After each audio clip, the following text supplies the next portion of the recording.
अब मिल गई। वीडियो बंद की हुई है। अब मिल गई। हाँ होगी सर, स्टार्टिंग रिकॉर्ड शुरू करो। होगी, रिकॉर्ड शुरू चलो होगी। ठीक। अब हम बेसिक, स्क्रीन आ रही है आप सबके पास? आ रही है सर, आ रही है।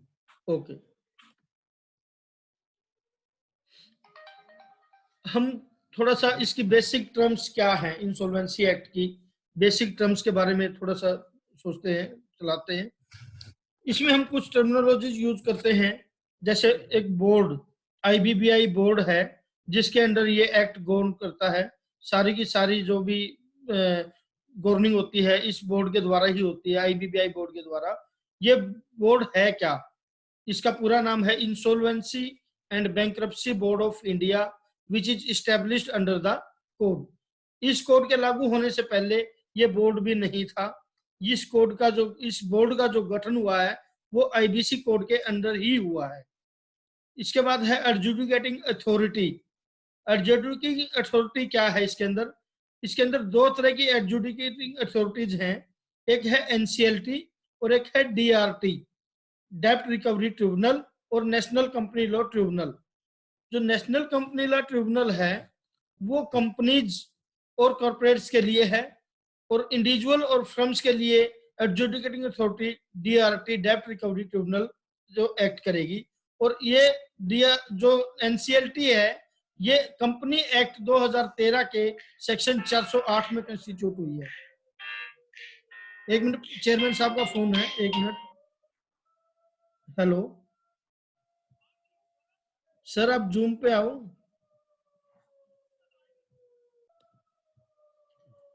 इसके बाद है सर, जो एडजुडिकेटिंग अथॉरिटी हमारी एनसीएलटी है, नेशनल कंपनी लॉ ट्रिब्यूनल है, it is constituted under section 408 of the companies act 2013। It means, इसका मतलब क्या है कि ये जो एनसीएलटी हमारी ट्रिब्यूनल है ये सिर्फ आईबीसी के केस ही नहीं देखेगी, ये कंपनी एक्ट के अंडर भी जितने काम है उनको भी यही गवर्न करेगी। उनके लिए भी यही एक अथॉरिटी है, ट्रिब्यूनल है, जो हमारा ये वर्क करेगी, एडजुडिकेटिंग अथॉरिटी एज एनसीएलटी। उसके बाद टर्म आती है इसमें ऑपरेशनल क्रेडिटर और फाइनेंशियल क्रेडिटर। देखो, जो एप्लीकेशन है इसके अंदर इंसॉल्वेंसी में, ये 3 पर्सन है जो इंसॉल्वेंसी की एप्लीकेशन लगा सकते हैं। एक तो लगा सकता है फाइनेंशियल क्रेडिटर, एक लगा सकता है ऑपरेशनल क्रेडिटर, और एक लगा सकता है कॉर्पोरेट पर्सन इटसेल्फ। यदि कोई कंपनी अपने आप भी इंसॉल्वेंसी की एप्लीकेशन लगाना चाहे तो वो भी एप्लीकेशन लगा सकती है। तो फ्रेंड्स, हमें ऑपरेशनल क्रेडिटर है कौन से, हम किसको कहेंगे operational creditor? Operational creditor means a person to whom N operational डेब्ट is odd and includes any person to whom सच डेब्ट हैज बीन लीगली असाइन्ड और ट्रांसफर्ड। फ्रेंड्स, ऑपरेशनल क्रेडिटर वो है जिसने गुड्स प्रोवाइड करी हैं, अपनी गुड्स की सप्लाई की है, इसमें सर्विसेज को इंक्लूड नहीं किया गया है। मान लो हम चार्टर्ड अकाउंटेंट हैं, हमने किसी कंपनी को सर्विसेज दी, तो we are not operational creditor. Operational creditor वही है जो गुड्स सप्लाई कर रहे हैं, और वही इसके ऊपर इंसॉल्वेंसी की एप्लीकेशन फाइल कर सकते हैं। सर्विस प्रोवाइडर एप्लीकेशन फाइल नहीं कर सकता। फाइनेंशियल क्रेडिटर वो है, hello, financial creditors means any person to whom a financial debt is owed and includes a person to whom such debt has been legally assigned or transferred to। Means financial creditor कौन है? वो creditor जिसने company को loan दिया हुआ है, advance पैसे दिए हुए हैं, और उसके बदले में वो इंटरेस्ट ले रहा है। यदि वो इंटरेस्ट नहीं ले रहा है तो वो he can not be said as financial creditor of the company. Financial creditor होने के लिए पैसे एडवांस देकर उसकी time value of money receive होना जरूरी है। टाइम वैल्यू ऑफ मनी यदि ले रहा है तभी वो फाइनेंशियल क्रेडिटर कहलाएगा। और फॉर ए फाइनेंशियल क्रेडिटर अलग प्रोसेस है एप्लीकेशन फाइल करने का, ऑपरेशनल क्रेडिटर के लिए अलग प्रोसेस है, और कंपनी के लिए अलग प्रोसेस है। अलग अलग सेक्शन इसके लिए गवर्न करते हैं, तो वो आगे हम डिस्कस करेंगे जैसे जैसे इसके अंदर चलेंगे हम। उसके बाद टर्म है कॉर्पोरेट डेटर, जिसके ऊपर ये एक्ट फिलहाल एप्लीकेबल है, कॉर्पोरेट डेटर, जिसके ऊपर दिसंबर 2016 में एप्लीकेबल हो गया था। It means a person, corporate person who owes a debt to any person, मतलब वो कंपनी होनी चाहिए, वो कोई इंडिविजुअल नहीं हो सकता, मतलब corporate person who owes a debt to any person. और डेट जो है दो तरह का हो सकता है, ऑपरेशनल डेट और फाइनेंशियल डेट, जो दोनों में ही यदि वो डेट किसी के उसने पैसे देने हैं तो वो कॉर्पोरेट डेटर कहलाएगा, और उसके अगेंस्ट क्रेडिटर जो है एप्लीकेशन फाइल कर सकता है इंसॉल्वेंसी के लिए। इसके बाद एक टर्म आती है corporate guarantor. Corporate guarantor means a corporate person who is the surety in a contract of guarantee to a corporate debtor. जब किसी कंपनी को लोन के लिए कोई कंपनी दूसरी गारंटी देती है तो वो कॉर्पोरेट गारंटर कहलाता है। और एक होता है पर्सनल गारंटर, यदि कोई इंडिविजुअल किसी कंपनी के लोन के लिए पर्सनल गारंटी देता है तो वो पर्सनल गारंटर होता है। यहाँ दो तरह के गारंटर हैं, कॉर्पोरेट गारंटर और पर्सनल गारंटर। जो आईबीसी एक्ट है वो दोनों के लिए एप्लीकेबल हो चुका है, पहले सिर्फ कॉर्पोरेट गारंटर के लिए था और अब पर्सनल गारंटर के लिए भी एप्लीकेबल हो चुका है। उसके बाद है हमारी टर्म्स आती है क्लेम, क्योंकि जो ये हम इंसॉल्वेंसी की एप्लीकेशन लगाते हैं उसके लिए हमारा क्लेम बनता है या नहीं, सबसे पहले ये डिसाइड करती है कोर्ट। यदि क्लेम बनता है तभी हमारी जो एप्लीकेशन है वो एडमिट होती है, अदरवाइज एप्लीकेशन एडमिट नहीं होती। तो इसके लिए हमें क्लेम को समझना जरूरी है कि क्लेम क्या है। Claim is a right to payment. Claim means a right to payment whether or not such right is reduced to judgment, fixed, disputed, undisputed, legal, equitable, secured और unsecured। मतलब क्लेम होने के लिए सबसे पहले हमारा राइट होना चाहिए पेमेंट के ऊपर। जब हमारा राइट होगा तभी हम कहेंगे कि हमारा क्लेम है। यदि हमारा राइट ही नहीं है, ये तो बाद की बात है कि वो डिस्प्यूटेड है नहीं है, वो हमारा स्टेबल है, फिक्स्ड है, लीगल है, वो किस तरीके का है वो बाद की बात है। सबसे पहले राइट टू पेमेंट होना चाहिए। और सेकंड है right to remedy for breach of contract under any law for the time being in force. यानी हमने किसी कंपनी के साथ कोई कॉन्ट्रैक्ट किया और उसमें कॉन्ट्रैक्ट के अंदर एक टर्म है वो right to remedy for breach of contract, यानी यदि वो ब्रीच करती है उस कॉन्ट्रैक्ट को तो उसकी रिमेडी भी हमारे पास होनी चाहिए कि वो कंपनी यदि ब्रीच करे तो हम उससे अपना पैसा रिकवर कर सके, जो हमारी कॉस्टिंग है वो रिकवर कर सके। तो ये हमारा क्या है क्लेम। क्लेम होगा तभी हम एप्लीकेशन फाइल करेंगे, क्लेम नहीं होगा तो एप्लीकेशन फाइल नहीं कर सकते। उसके बाद है डेब्ट। डेब्ट मीन्स ए लायबिलिटी और ऑब्लिगेशन। क्लेम किसका होगा? क्रेडिटर का। और डेब्ट किसके लिए होगा? डेटर के लिए, कॉर्पोरेट डेटर के लिए। तो डेब्ट मीन्स ए लायबिलिटी और obligation in respect of A claim, उस क्लेम के लिए obligation which is due from any person and it includes financial डेब्ट एंड ऑपरेशनल डेब्ट। दो तरह के डेब्ट मैंने आपको बताए, एक ऑपरेशनल डेब्ट और एक फाइनेंशियल डेब्ट। उसके बाद आती है टर्म डिफॉल्ट। इसकी क्या इंपॉर्टेंस है डिफॉल्ट की? इसकी जो इंपॉर्टेंस है, इसकी डेट ऑफ डिफॉल्ट हमें पता होना चाहिए कि किस दिन से डिफॉल्ट शुरू हुआ, डिफॉल्ट है या नहीं एक्चुअल में। डिफॉल्ट नहीं होगा तो एनसीएलटी कोई भी एप्लीकेशन फाइल नहीं कर सकती, कोई भी एप्लीकेशन एडमिट नहीं करेगी। जब डिफॉल्ट होगा तभी एप्लीकेशन एडमिट होगा। Default means non payment of डेब्ट when one whole or any part or installment of the amount of debt has become due and payable and is not paid by the debtor or the corporate debtor as the case may be। It means amount due हो गई और उसके बाद भी यदि कोई debtor पे नहीं करता तो it means he is doing default. तो डिफॉल्ट समझने के लिए डेट का ड्यू होना जरूरी है। डेट ड्यू होगा तभी डिफॉल्ट में जाएगा, जब तक ड्यू नहीं होगा तो डिफॉल्ट में नहीं जाएगा। डेब्ट हमारा ड्यू हो गया और पे नहीं हुआ तभी वो हम कहेंगे कि वो डेब्ट हमारा डिफॉल्टेड है। और उसके बाद आती है टर्म डिस्प्यूट। जो डिस्प्यूट है इसकी भी एक इंपॉर्टेंस है डिस्प्यूट वर्ड की। डिस्प्यूट की जो इंपॉर्टेंस है वो सिर्फ ऑपरेशनल डेब्ट के लिए है, फाइनेंशियल डेब्ट में डिस्प्यूट इंपॉर्टेंस नहीं होता। जो यदि ऑपरेशनल डेब्ट डिस्प्यूटेड है और वो जो डिस्प्यूट है वो प्री एग्जिस्टिंग डिस्प्यूट होना चाहिए नोटिस देने से पहले की डेट का। यदि कोई डेट डिस्प्यूटेड है, प्री एग्जिस्टिंग डिस्प्यूट है, तो एनसीएलटी उसकी एप्लीकेशन को भी एडमिट नहीं करेगी।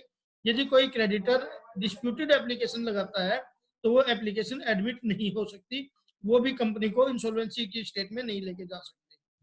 So there is dispute means dispute includes a suit or arbitration proceedings relating to the existence of the amount of debt.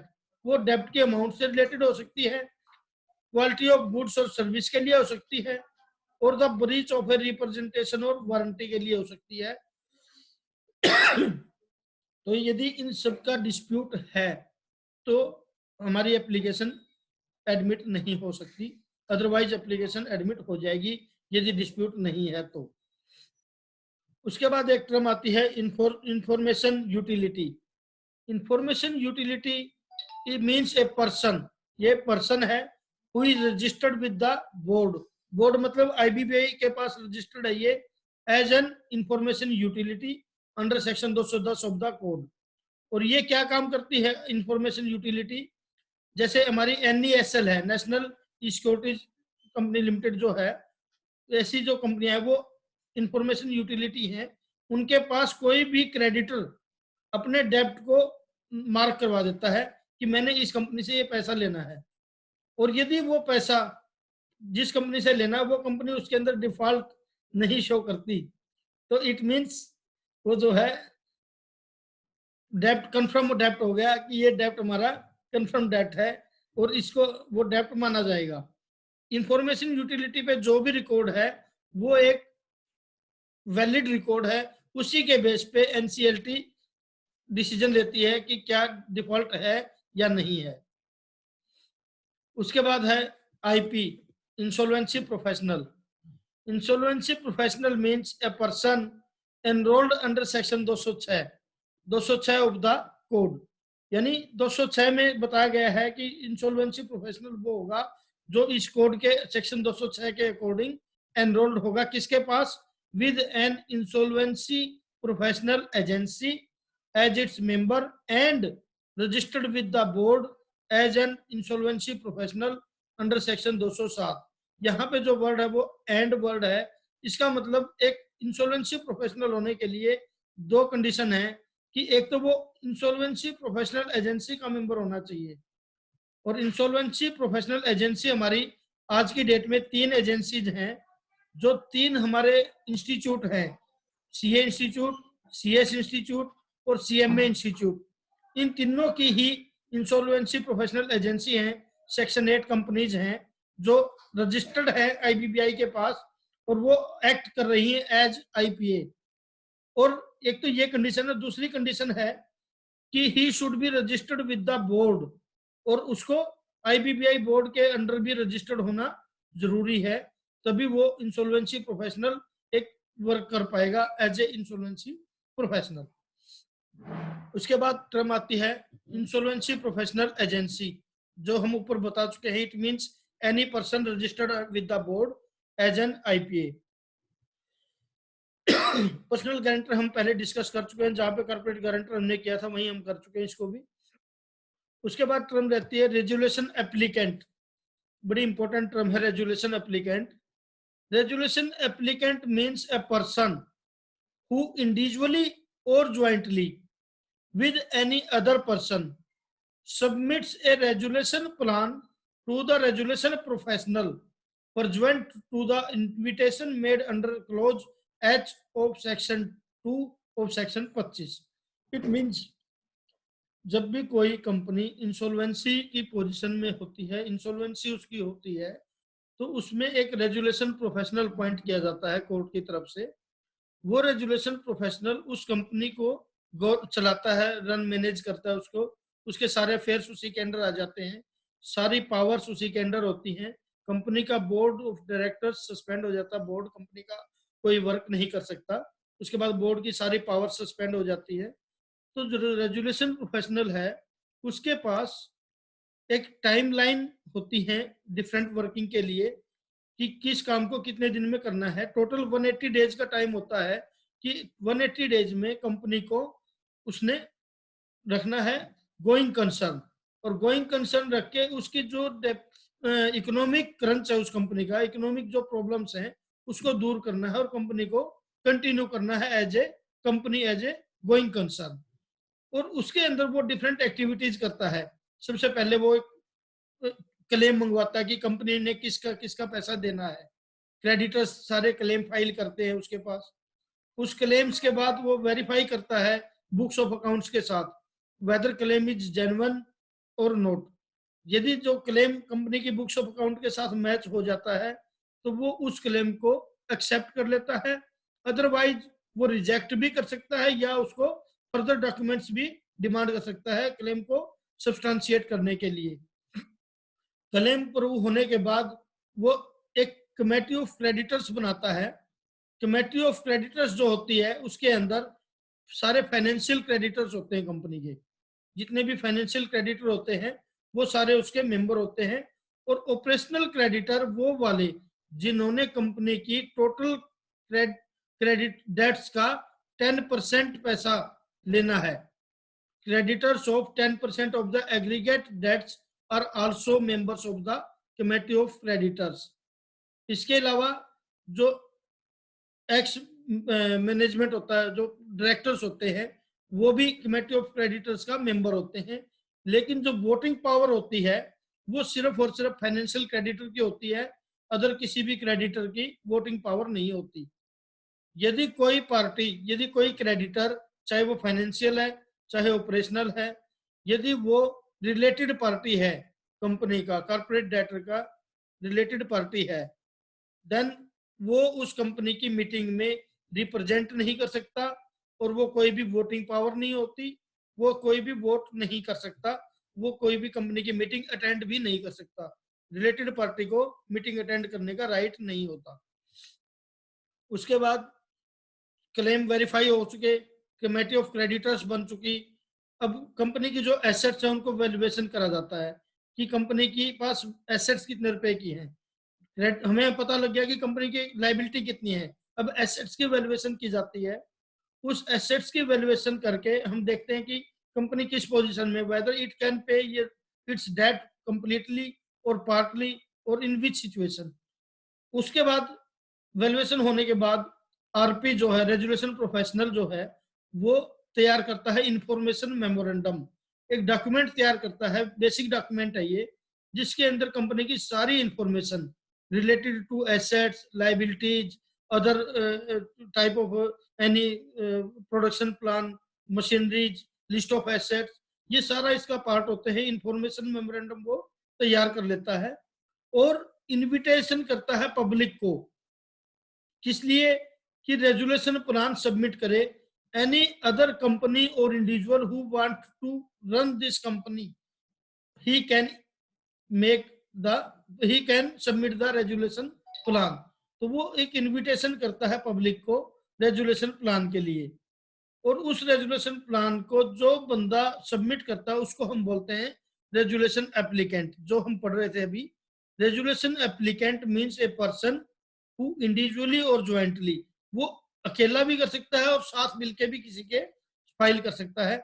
जरूरी नहीं कि एक पर्सन अकेला ही रेजुलेशन एप्लीकेंट बने, वो किसी के साथ मिलके भी रेजुलेशन एप्लीकेंट बन सकता है।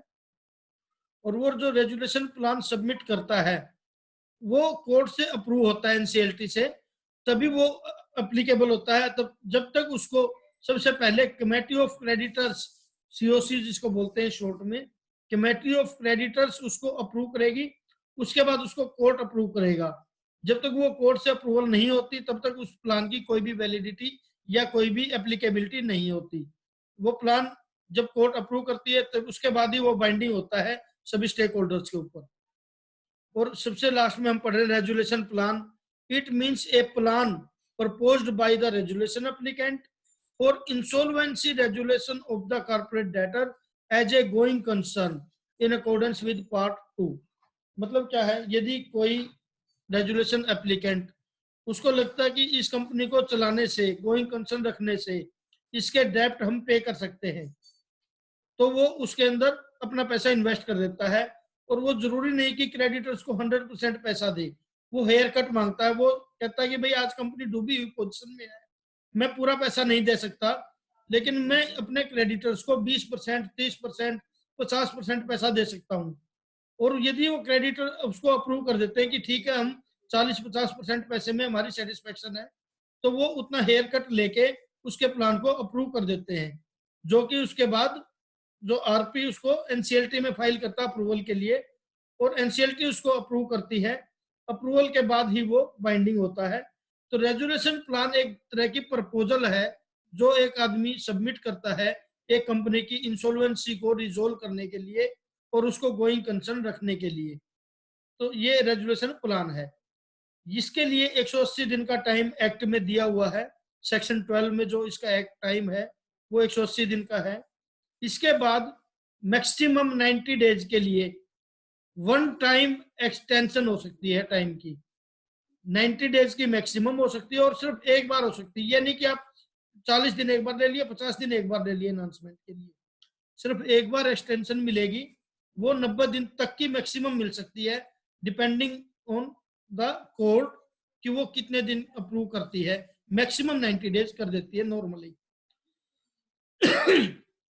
इसके बाद एक अमेंडमेंट इसमें आई कि ये जो टाइम है ये कम पड़ने लग गया, क्योंकि इसके अंदर कुछ डिस्प्यूट्स होते हैं, कुछ लीगल प्रॉब्लम्स होती हैं, जिसमें कोर्ट में कोई भी स्टेक होल्डर एप्लीकेशन लगा देता है और वो 10, 15, 20 दिन खराब कर देता है।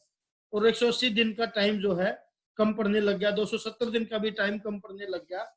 तो एक्ट में एक और जो है अमेंडमेंट की गई, जिसके अंदर 60 डेज का और टाइम दिया गया। यानी टोटल जो है 330 दिन के अंदर कोई भी इंसॉल्वेंसी की जो प्रपोजल है वो रिजोल्व करनी है आरपी ने। लेकिन जो 60 डेज का टाइम है वो एक्सटेंशन ऑफ टाइम नहीं है, वो क्या है, वो जो ग्रांट करेगी वो एक्सक्लूजन करेगी, एक्सक्लूड करेगी उस पीरियड को कोर्ट जो टाइम लीगल एक्टिविटीज के लिए यूज हो गया। सपोज किसी क्रेडिटर ने एप्लीकेशन लगाई, उसमें 20 दिन चले गए, वो टाइम एक्सक्लूड किया जाएगा, ना कि एक्सटेंशन दी जाएगी। 60 दिन की एक्सटेंशन नहीं मिलेगी, ये 60 दिन एक्सक्लूजन के टाइम है।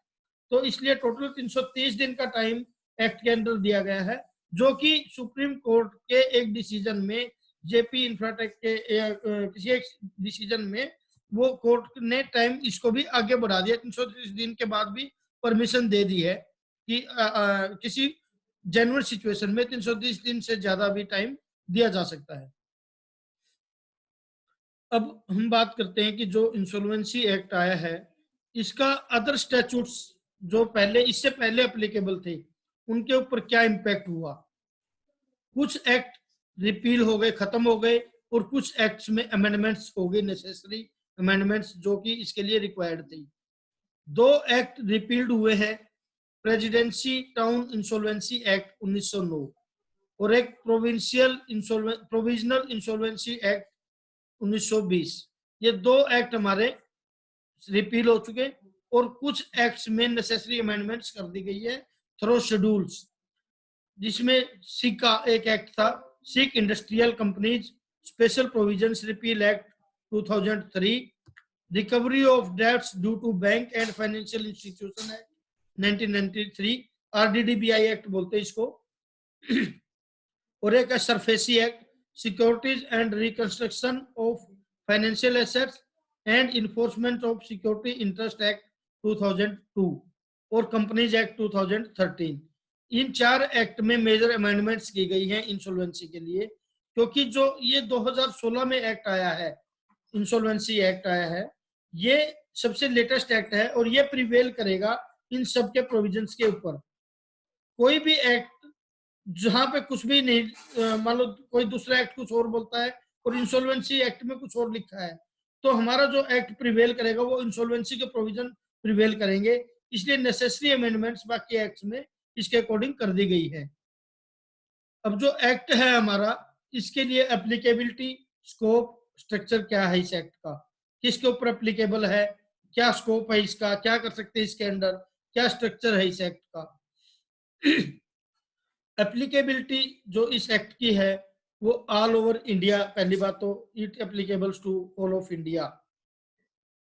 इसका एक पार्ट 3 है एक्ट का, जो कि जम्मू एंड कश्मीर में एप्लीकेबल नहीं था, वो insolvency of individual and firms की है।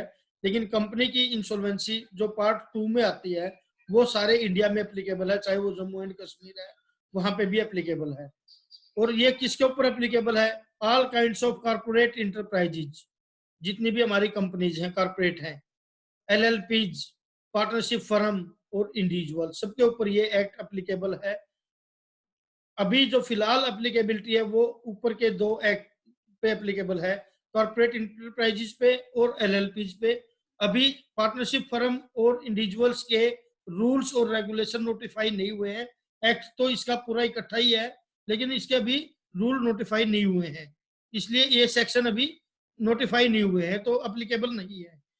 कुछ सेक्शन अभी 1 दिसंबर 2019 से इंडिविजुअल और पार्टनरशिप के एप्लीकेबल हुए हैं, जो सिर्फ कॉर्पोरेट पर्सन की गारंटी के लिए गारंटर से रिलेटेड थे, वो एप्लीकेबल हुए हैं 1 दिसंबर 2019 से।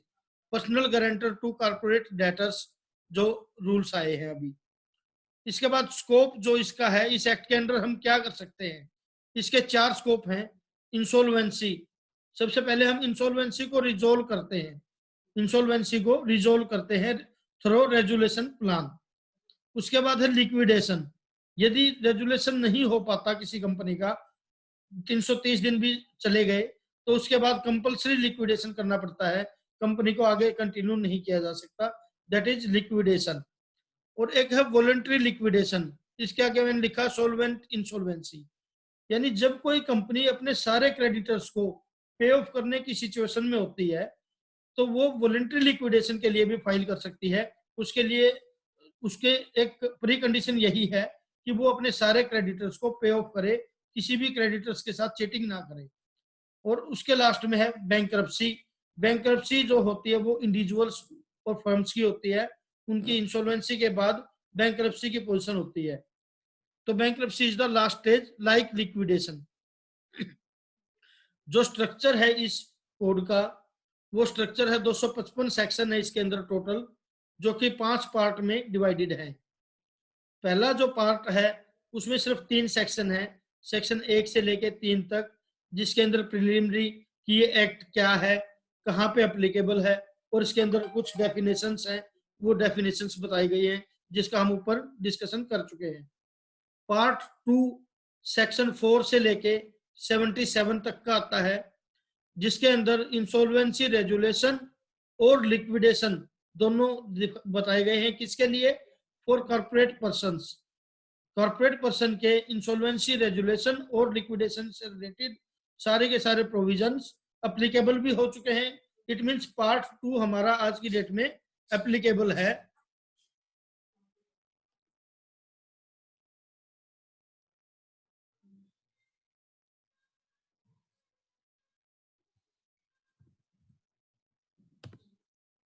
कंटिन्यू करो सर। Okay sir, okay. नहीं, वो मैसेज था इंदर जी का कि हम इसको 5 मिनट में खत्म कर सकते हैं ट्रायल सेशन को। इसके बाद पार्ट 3, चलो थोड़ा सा पढ़ते हैं, कोई बात नहीं, थोड़ा सा देखते हैं। पार्ट 3 जो है इसके अंदर सेक्शन 78 से लेके 187 तक है, जो कि इंडिविजुअल और पार्टनरशिप फर्म के लिए है, वो अभी नोटिफाई नहीं हुए, एप्लीकेबल नहीं हुआ है।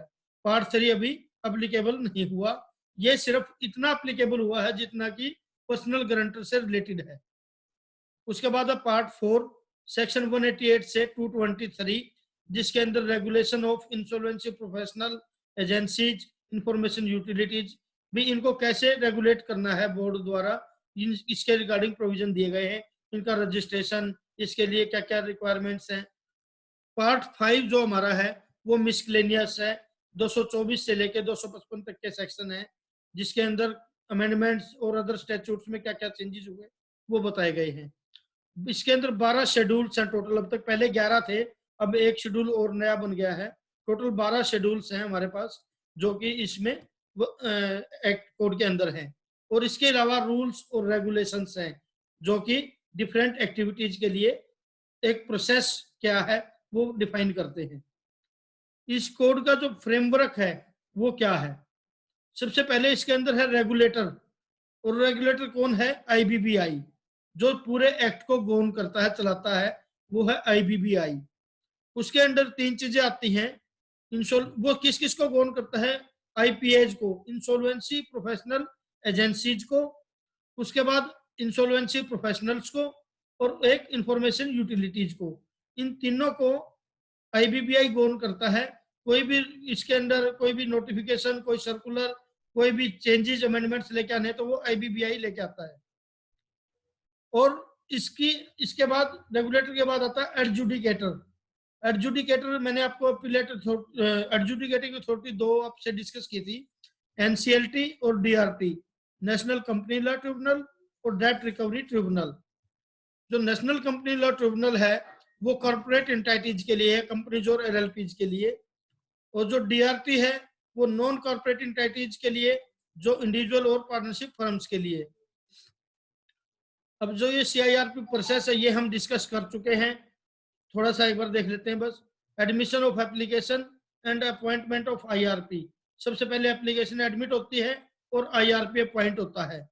उसके बाद IRP collection of claim and constitution of COC, ये दो काम करता है, क्लेम मंगवाता है और सीओसी कंस्टिट्यूट करता है। उसके बाद appointment of RP in the creditors meeting held with in 7 days of constitution of COC. जो फर्स्ट मीटिंग है सीओसी की वो बड़ा इंपॉर्टेंट रोल प्ले करती है। First meeting with in 7 days हो जानी चाहिए सीओसी बनने के 7 दिन के अंदर। और उसके अंदर जो आईआरपी जो पहले 30 दिन के लिए बना था वो आरपी के रूप में अपॉइंट किया जाता है। और उसके अंदर वो आईआरपी रिप्लेस भी किया जा सकता है दूसरे आरपी से, जो कि आगे 150 दिन या फर्दर एक्सटेंडेड टाइम के लिए काम करेगा। इसके बाद वो आरपी जो है वो इंफॉर्मेशन मेमोरेंडम जो हम डिस्कस कर चुके हैं वो प्रिपेयर करेगा और रेजुलेशन प्लान वो मंगवाएगा। उस रेजुलेशन प्लान को सबसे पहले कमेटी अप्रूव करेगी। यदि कमेटी अप्रूव कर सकती है और रिजेक्ट कर सकती है, दो चीजें यहाँ पे। रेजुलेशन प्लान यदि अप्रूव्ड बाय कमेटी है तो वो एनसीएलटी में जाएगा अप्रूवल के लिए। और एनसीएलटी के पास भी दो ऑप्शन है कि वो उसको अप्रूव भी कर सकती है और रिजेक्ट भी कर सकती है। यदि प्लान चाहे कमेटी के द्वारा रिजेक्ट किया जाए चाहे एनसीएलटी के द्वारा किया जाए, वो कंपनी फिर लिक्विडेशन की प्रोसेस स्टार्ट हो जाएगी। यदि प्लान अप्रूव नहीं होता, चाहे उसको कमेटी रिजेक्ट करे चाहे एनसीएलटी रिजेक्ट करे, इसके बाद कंपनी के पास कोई ऑप्शन नहीं है अदर देन लिक्विडेशन। उसके बाद वॉलंटरी कंपल्सरीली लिक्विडेशन उस कंपनी का स्टार्ट हो जाता है। और लिक्विडेशन प्रोसेस आज हम इस टॉपिक में नहीं कर रहे क्योंकि ये एक बेसिक टॉपिक हमने लिया है, इसलिए हमने इसको सिर्फ सीआईआरपी तक का टॉपिक बनाया था ताकि हम सीआईआरपी को समझ सके। सीआईआरपी का मतलब क्या है? Insolvency resolution process of corporate persons. Corporate persons की जो इंसॉल्वेंसी रेजुलेशन की प्रोसेस है जो इस चार्ट के द्वारा बताई गई है, ये है सीआईआरपी प्रोसेस। ठीक है सर। इसके बाद कुछ अमेंडमेंट्स हैं। ये अमेंडमेंट्स कौन सी कब आई, किस नोटिफिकेशन से आई, इसके अंदर क्या हुआ, वो हम मेजरली डिस्कस कर चुके हैं। लेकिन एक जो मेन ये 40C एक अमेंडमेंट हुई है रेगुलेशन में, इसके अंदर टाइमलाइन जो कोविड-19 के कारण कोई भी टाइमलाइन जितने भी थे वो फर्दर एक्सटेंड हो गए हैं। इस पीरियड की कोई भी लिमिटेशन थी वो सारी की सारी सुप्रीम कोर्ट के एक ऑर्डर से वो सारी लिमिटेशंस एक्सटेंड हो गई है अपने आप, चाहे वो जनरल लॉ था चाहे वो स्पेसिफिक लॉ था।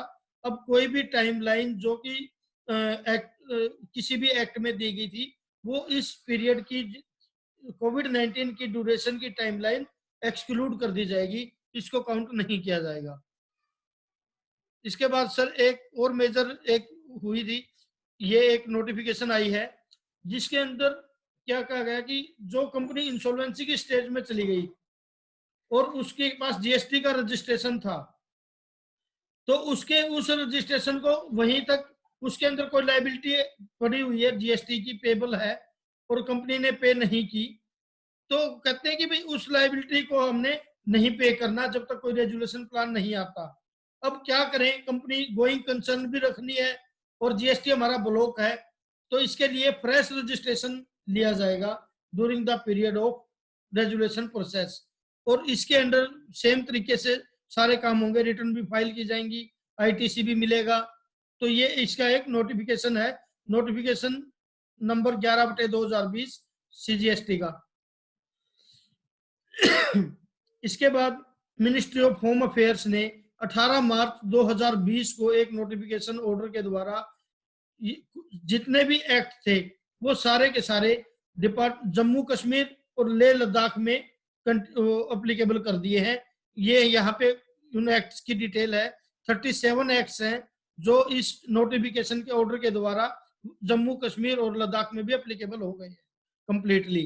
Advocate act, all India services act, arbitration reconciliation act, census act, code of civil procedure, code of criminal procedure, court fees act, IPC act, family court act, ये जितने भी act हैं 37 acts इस एक notification से Jammu and Kashmir में भी applicable हो गए हैं। और ये अभी कोविड-19 के कारण जो चेंजेस आए हैं, ये चेंजेस हम डिस्कस भी कर चुके हैं। एक तो लिमिट 1 लाख से 1 करोड़ कर दी, जो कि परमानेंट हो गई है।